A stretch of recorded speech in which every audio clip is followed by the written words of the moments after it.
Welcome to the Next Pivot Point podcast. This season, I'm focused on sharing stories and ideas from experts on diversity and inclusion.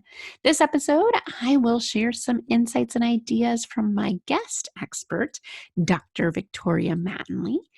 Together, we will leave you with some actionable tips to think about and discuss with your organization. We share this information because inclusive leadership is a journey. It requires bravery and courage, and you do not have to do it alone.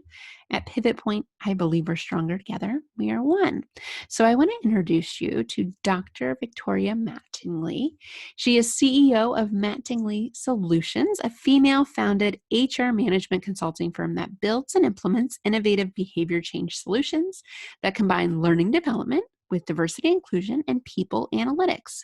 The current focus at Mattingly Solutions is to help companies develop and measure inclusive workplace behaviors. Holding her PhD in organizational psychology, she has aligned her expertise with her passion of improving the human experience at work.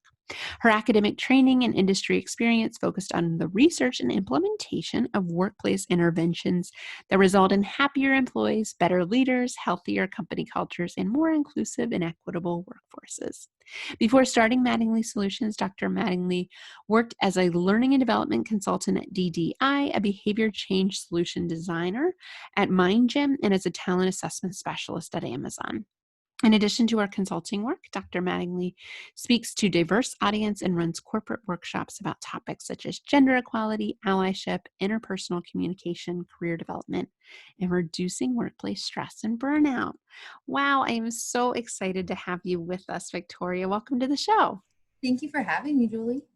Well, awesome. So I know one of the things that we're experiencing right now in the year of 2020 and all the fun surprises it's had to offer is this renewed focus on diversity and inclusion, which is music to our ears as practitioners in this space.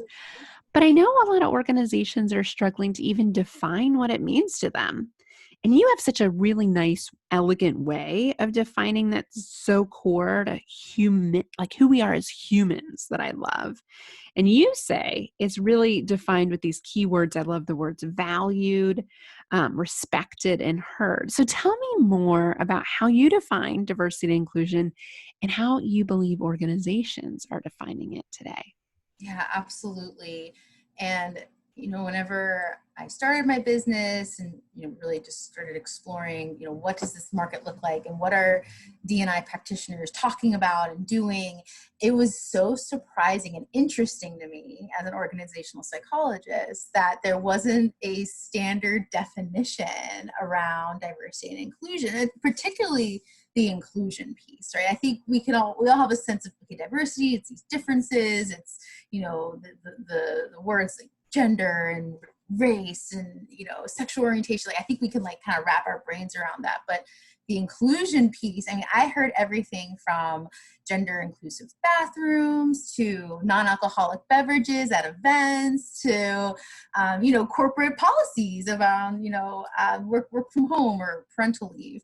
And so I really decided, to do this work and do the work I want to do, I want to help not only, build these effective evidence-based D&I programs, but also some education around how should we be thinking about these constructs so we can better, measure and develop them as a result and see that change. That's the end goal, right? So really simply, how I put it is diversity is how we see each other, and inclusion is how we treat each other, and really isolating that inclusion part as the behaviors that we can do, whether it's everyday interactions as peers, whether it's being an inclusive leader, whether it's, being an inclusive executive or someone working, CHRO, making these policies that result in the cultures and the outcomes that D&I practitioners care about. And so I talk about inclusion as, the behaviors you can do that result in others feeling valued, respected, and heard.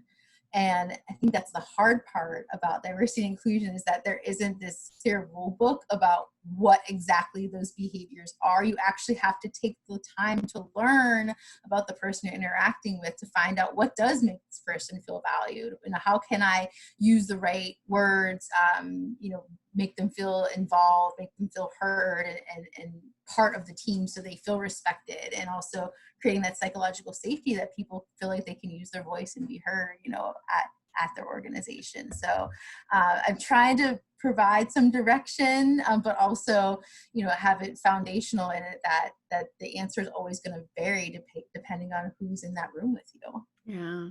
Oh, yeah. Yeah, it gives some people some leeway, right? Give them a starting point for how you define the D versus the I. And I do really like that, what you see, and then like that the feelings or the inclusion piece. The D is often the optics. And this is where a lot of organizations are, is they're like, let's start recruiting more diverse groups of people. Like you and I are like, doesn't really work that way.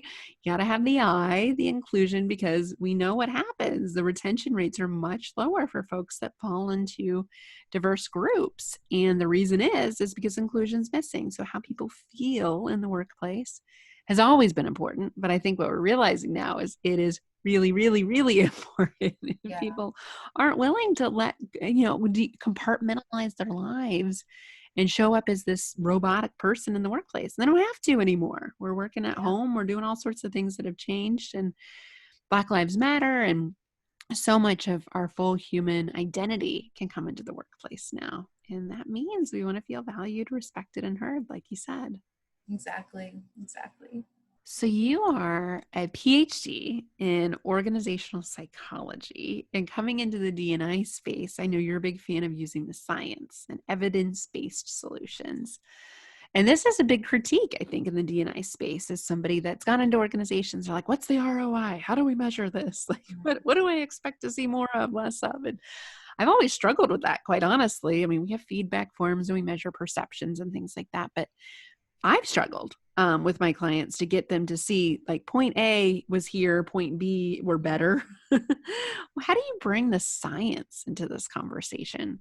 Yeah, absolutely. So kind of going back to your last question about, how these terms are defined, like by having clear definitions of what diversity is, what inclusion is, what equity is, then you can break it down to that, psychometric level to actually be able to, put in these variables into these, regression models, using statistics, using, organizational science to see what impact does having a diverse culture then impact the people using these inclusive behaviors, right? So I define inclusion at that behavioral level, and we can rate the frequency in which we, hear leaders using gender neutral pronouns. We can rate the frequency that, we feel that we're asked our opinion and asked to speak up in meetings. Like those are measurable constructs.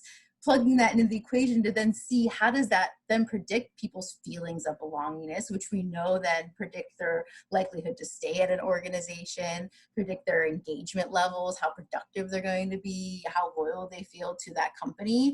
Like all of these, and once we start actually isolating these variables and measuring them, we can then not only assess what's going on right now and to create metric-based, data-driven goals, for, what the change we want to see, but then we can also track that progress as we go and recalibrate. And then the really fancy data science actually gets into predictive models, and like, what's the right combination of these different factors, and to figure out what should we be training our leaders to do? Like, how can we build this into our leadership development, into how we onboard, into, using exit survey data, to then feed back into these broader programs, and just really getting at, the data piece. I really urge my clients, when we jump in and I'm doing a lot of coaching right now with people starting programs from complete scratch, and they're ready to start building the councils and getting the training stuff together and bringing the speakers in. I'm like, whoa, hold off. Like, have you seen what the demographic breakdown of your workforce looks like? And not only, across the board, but at all the different leadership levels, and looking at how long is it taking for people to get promotions? And is there, disparate impact in that? Are different groups getting promoted at higher rates than others? And then really identifying what are the competencies we're trying to build here. Like it's one thing to say we want an inclusive culture, but culture really is created by leaders and the everyday behaviors that we use to interact with one another. And so until we start talking at that level and identifying the change we want to see at that level, we can't expect to see this big cultural change, without doing that preliminary work. Yeah. Well, it starts with defining it clearly. And I think Mm-hmm. listeners, take note of that. If you haven't defined diversity and inclusion at your organization or you yourself as a leader, how you want to lead your team, start there. And then I like what you said is the behaviors. Like, what behaviors do we expect to see? How can we measure that? The frequencies of that, the competencies, right? If you already have existing competencies, how could you look at them with a D&I lens and drive those and expect those more? And then measure the demographics and not just, this is what organizations love to do, the big picture, and the problem with that, I know, right? The front lines usually have quite a bit of diversity depending on the industry. But the promotion data is very telling usually. And of course, the senior leadership team and the board is never as diverse as it could be. And it Mm-hmm. certainly, I always like to ask, like, who are you doing business with and how are you looking and feeling like that? How are you representing that at the leadership level? If you're not, you could probably do a lot better. Most organizations are not. So how do we measure these things? Lots of different ideas there to use some science. And that really is the driver going forward, because we know in business what gets measured gets done.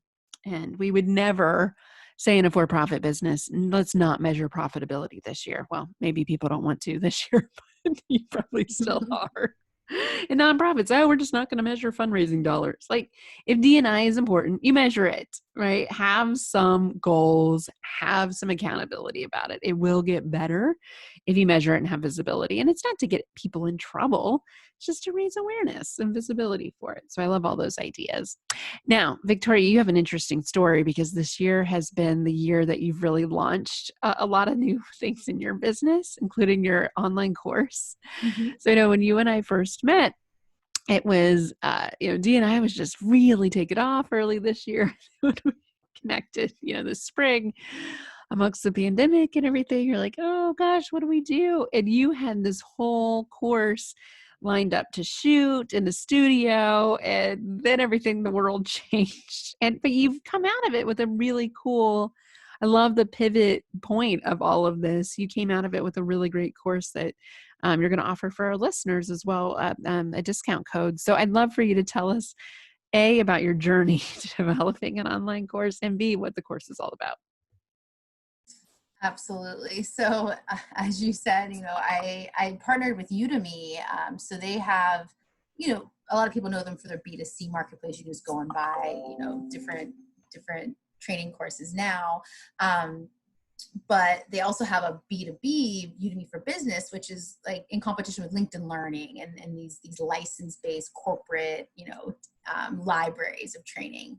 And they are partnering with more subject matter experts in, various skill areas, topic areas that to have a really robust library. And they have a lot of requests for diversity and inclusion content. And so they partnered with me as an allyship expert to build out a course all about allyship and how we can use allyship in the workplace to really accelerate diversity and inclusion initiatives. And it's the underlying principle is, a lot of majority group members don't see themselves as part of these D&I initiatives. Well, I'm not a minority. I'm not a woman. I don't fit into this. But for D&I's culture, and that involves everyone. That's a necessity, especially when the bulk of people in leadership roles are majority group members. Like we need them involved. And so build out the content in my dissertation. I wove in a lot of the research I did for my dissertation. Was all ready to go record this in New York City. So Udemy's out in San Francisco. My learning designer was going to fly out, kind of direct the whole thing in New York. We had studio space and makeup artists and the whole 9 yards. I felt like a movie star. And then it was, I think the first date was like April 2nd or something. And like clearly did not happen. And then we pushed it out to like mid-May. And I'm like, this is like, could you imagine mid-May in New York City? Like that was never going to happen. And so I do some work with a local media company here in Pittsburgh. And I pitched back to Udemy. I was like, well, what if we did this here and it was just like two of us in the room, we'll socially distance, and like I'll mic myself up.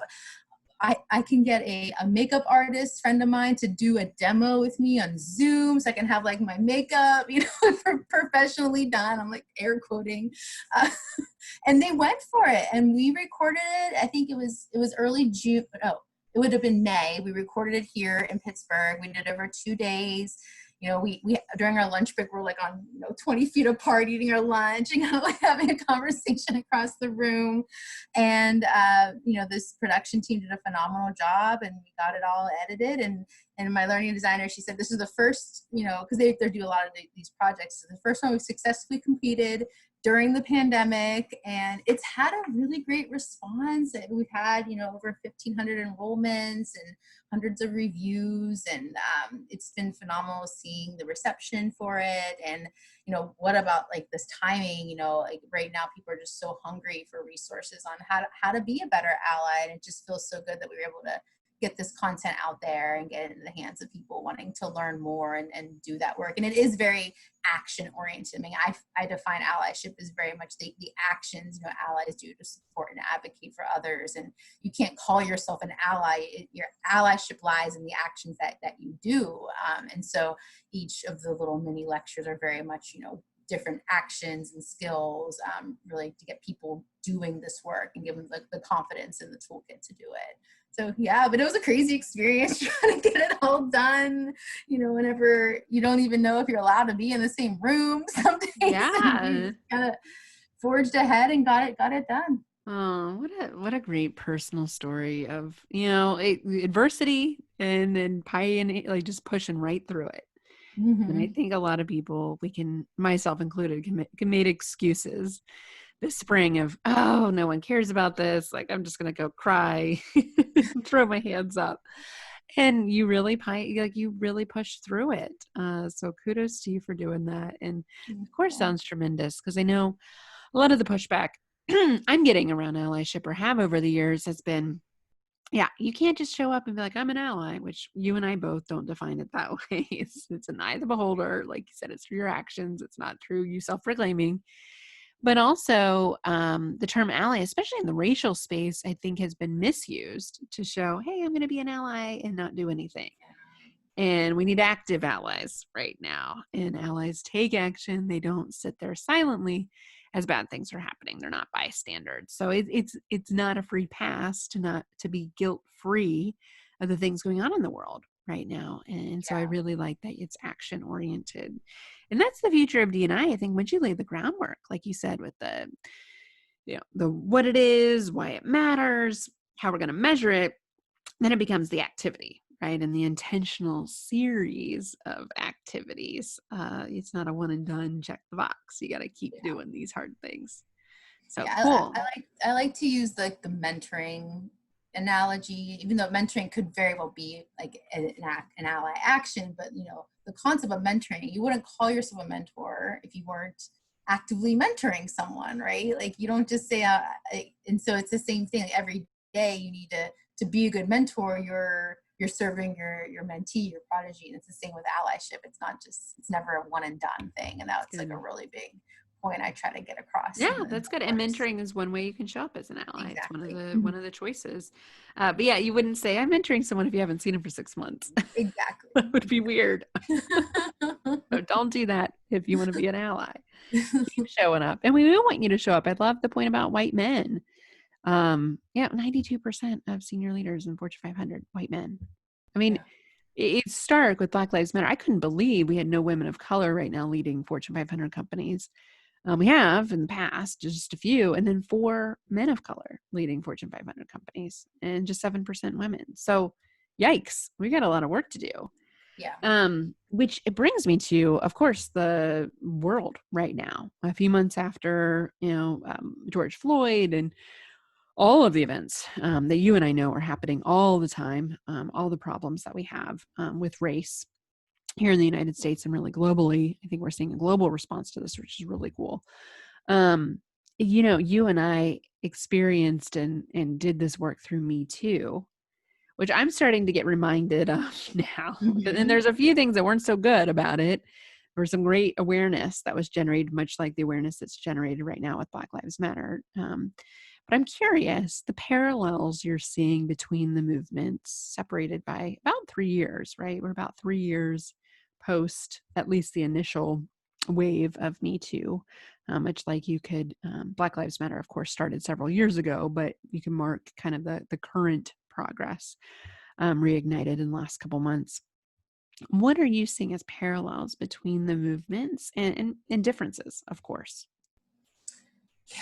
So one parallel is, there's two groups of individuals, whereas Me Too is men and women, and now in this case, it's black and white, where there's, as you said, like this awareness building, or these like moments of reckoning happening. Whereas one group is like, a lot of people are just like, I had no idea. And there's like, you're seeing this for the first time. The other group's like, you kidding me? I've been telling you about this the whole time. Like how like, it's almost like shock on both sides of the wall. Like what do you mean? Like you needed Me Too, you needed like all these women in your life to like make you realize this is a real thing. And it's the same thing, hearing from, my black peers and colleagues, just the narrative right now. It's like, racism has never died. We've never been in a post-racist society. Like these things are loud and true. And in this case,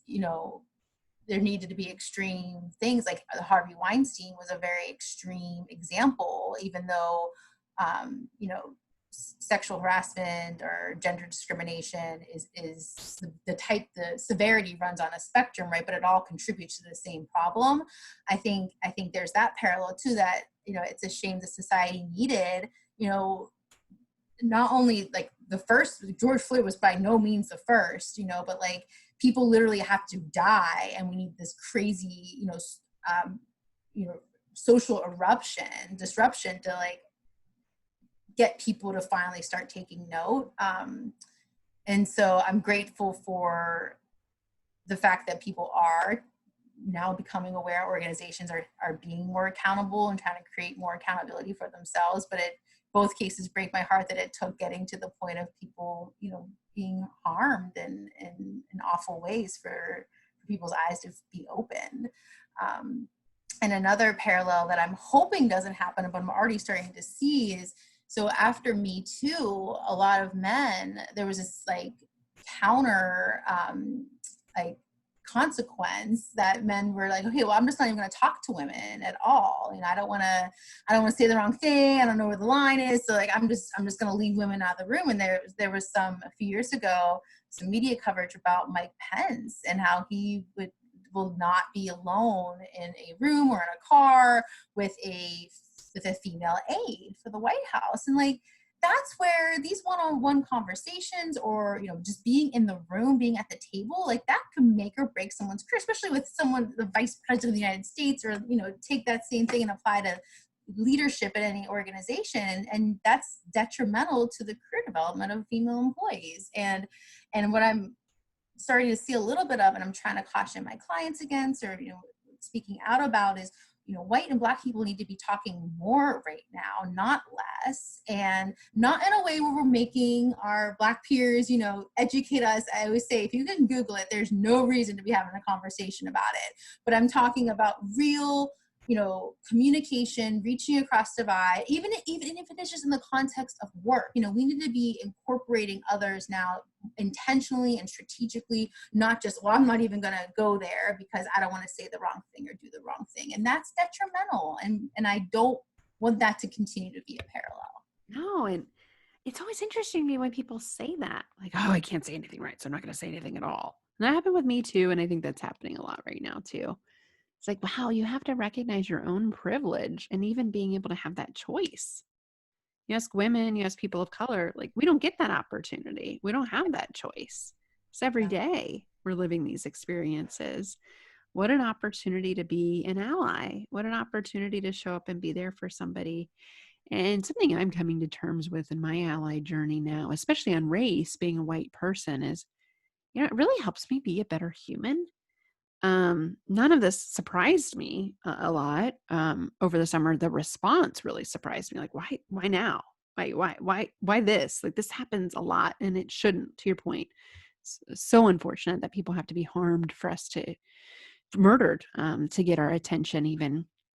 And I'm finding as I reflect and learn more and dig in more in my journey to whiteness is I just feel like a better human. I mean, I really feel like I'm growing as a parent, as a partner, as a listener, as somebody that wants to help other people. Like I'm having some really interesting conversations that even myself being in the space I wasn't really having before. And who I'm talking to and making sure it's constantly diversifying and being really intentional on this podcast. I was just reflecting on how many white people have I had? How many women have I had? How many people of color have I had? How many different industries? Just making sure I'm always thinking differently because I honestly get better. And I think that's where people need to understand like the outcome of this is like, it's actually not that selfless. It's not that hard either. It really is listening to learn and the appreciation of growth, like the growth mindset that comes with this. So for what it's worth, that's what it's been like on my journey. But Victoria, I know we're both white women, talking about D&I. And, when we're working with clients, I know I experience this and like this, usually it's like the second phone call. Sometimes it's the first one when they see me like, oh, whoa, she's white, And I would venture to say, if I had to kind of give a swag, 80 so percent of people in our space are usually women of color, usually African-American women. Um, and rightfully so. I mean, that makes a ton of sense. But you and I kind of deal with this perception of like, oh, you're white. Like, how could you talk about this? Or you're white. I don't know if that's going to be an issue with folks of color. Why would you talk about this? So I'm curious how you address that with your audiences and what that looks like for you. Yeah, absolutely. So, I mean, initially, my initial response is always, if what you're looking for is to understand the perception and the experience of the Black community or Black employees, or, like, I'm not the right person anyway, and a big part of what I do, and I've been doing allyship research and work for the last 4 years now.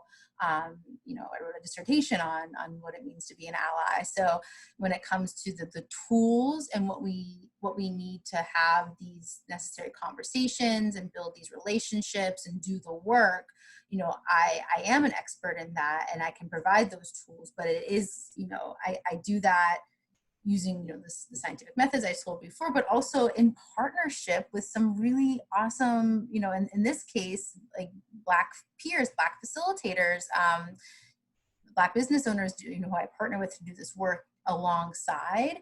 And that's exactly how I do my gender work as well. So whenever I go in and do gender work at an organization, session one, I'm off with women and my male colleague is off with all the men, because we know there are conversations that aren't going to happen if we start off with everyone in the same room. And then day two, we bring everyone together and help them build those connections, mentoring, sponsoring, just like having conversations about gender implications of in the workplace. And also we role model what that's like to have a professional, high trust, enjoyable relationship between a man and a woman at work. That's not, we're not just going to talk, we're just going to stop talking to each other because we don't want to say the wrong thing. And so it's been very interesting. I knew I was going to, expand beyond just gender. I fully believe a true ally is someone who has that intersectional lens of who they are and who they're interacting with. And, and there's a colleague of mine, we were joking the other day about, because she doesn't do D&I work, but she sees some of the challenges I've been facing as a white woman in this space right now. And she's like, I need to be your ally sometimes too. So we can switch ally, and I call it ally and partner roles. We can switch those even in the same conversation with the same people, right? And so I knew I was going to expand beyond the gender space and use this model that I mentioned of this co-facilitation between me and a male facilitator with other areas. And what's happened with the Black Lives Matter and what we're, what companies are demanding right now, and rightfully so, I've had to go into the race area pretty quickly, sooner than I was anticipating. Yeah, and just learning how to be a great partner, how to elevate, my Black peers who, are rightfully getting the business that maybe I shouldn't be getting right now. And I'm okay with that because I want to support that and encourage that, and hope whenever it's time to start talking about inclusion more broadly and allyship, because it's not just allies for race, it's not just allies for gender, but we're allies for each other, and any sort of differences that we can help support and advocate for one another across.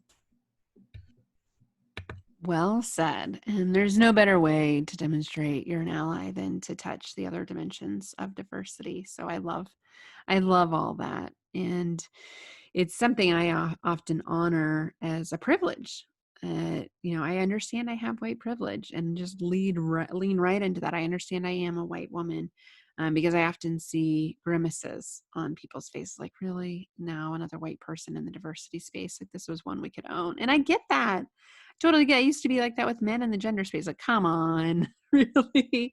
Then I realized, like, oh, you're providing a different perspective, which is welcomed, and you're modeling things for other men to model. And men are going to respond differently to you, and white people respond differently to me, at first. And then you can kind of build that trust and go from there. But I am a big fan of having the collaboration partners, a deep bench of facilitators of color to help navigate those experiences, because I cannot even fathom. I will never, as deep as I get into this work, know what it's like to be Black in America. Just will not.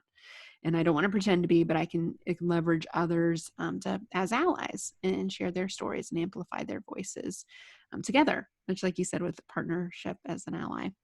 Well, Victoria, this has been so fun to talk with you today. I know you've got the e-course, so tell our listeners where they can find that and how they can follow you and stay in touch with you. Yeah, absolutely. With the notes for this podcast, we'll include a link there. And if you just click that link, it will take you right to Udemy, and then you'll get the 25% off applied to the voucher there. So just as a thank you, because I know those listening to your podcast, Julie, they already get, why allyship and inclusion matter. And just wanted to say thank you, for caring about this work and listening to the podcast. And so please use that voucher if you're interested in checking out my course. Awesome. Well, thank you for that gift. And listeners will link to that in the show notes, and ways to follow Victoria and her work. So thank you, my friend. It's an honor to be with you today. I appreciate you being an ally and sharing this amazing message you have.